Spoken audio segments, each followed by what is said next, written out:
En Afrique, nous avons besoin de cette race de leaders dédiés au service à leur nation.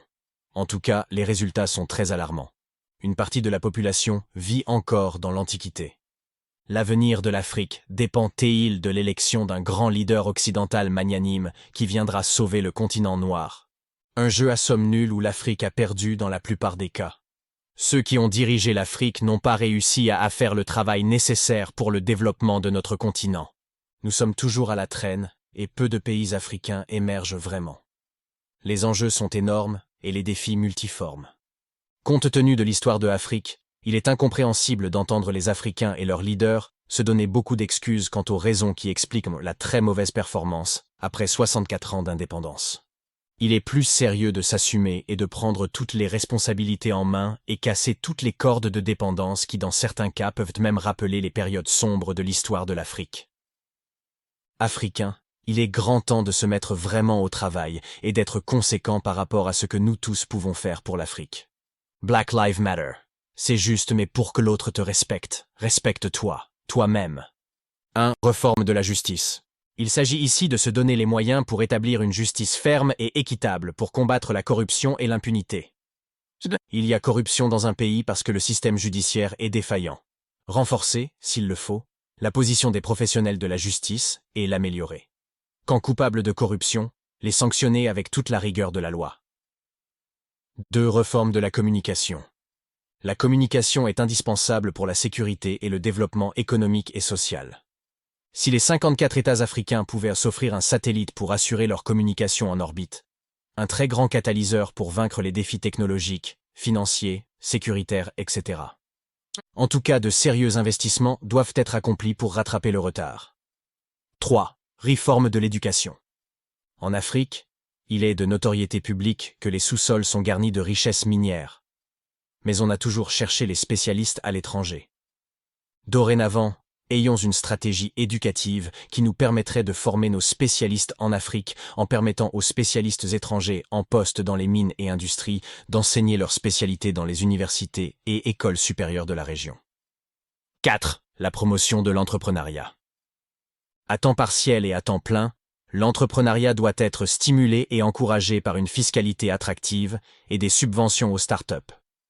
La multiplication des entreprises qui réussissent accroîtra les recettes de l'État et la richesse du pays.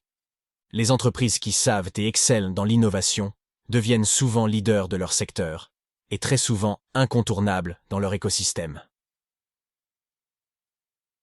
5. Un grand pilier de l'industrialisation. L'énergie est préalable à toute industrialisation. Il se trouve qu'en Afrique, il y a de l'uranium.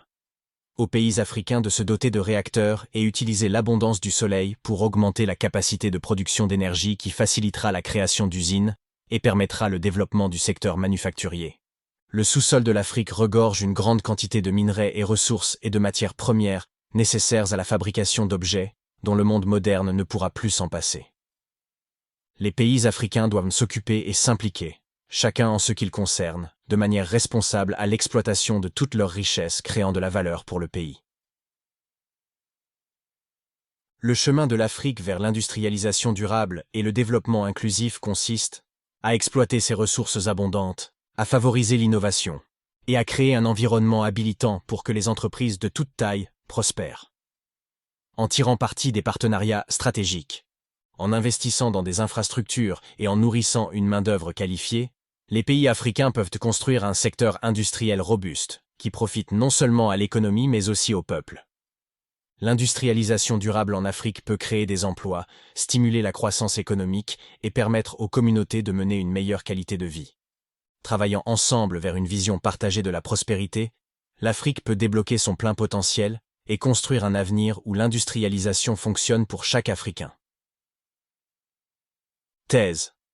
La réalisation de l'industrialisation durable en Afrique nécessite une approche multiple, qui hiérarchise la croissance inclusive, les progrès technologiques et les cadres institutionnels solides. En tirant parti des riches ressources du continent, en investissant dans les infrastructures, en promouvant l'entrepreneuriat et en favorisant l'innovation, les nations africaines peuvent établir une base industrielle robuste qui profite à tous les segments de la société. Grâce aux interventions politiques stratégiques, au partenariat avec le secteur privé et à l'accent mis sur le développement des compétences, l'Afrique peut créer un environnement propice à la croissance industrielle qui génère des opportunités d'emploi, stimule la transformation économique et améliore la qualité de vie de tous ses citoyens. Cette thèse vise à explorer les principales stratégies et défis liés au développement de l'industrialisation en Afrique, qui est vraiment inclusif et bénéfique pour chaque Africain.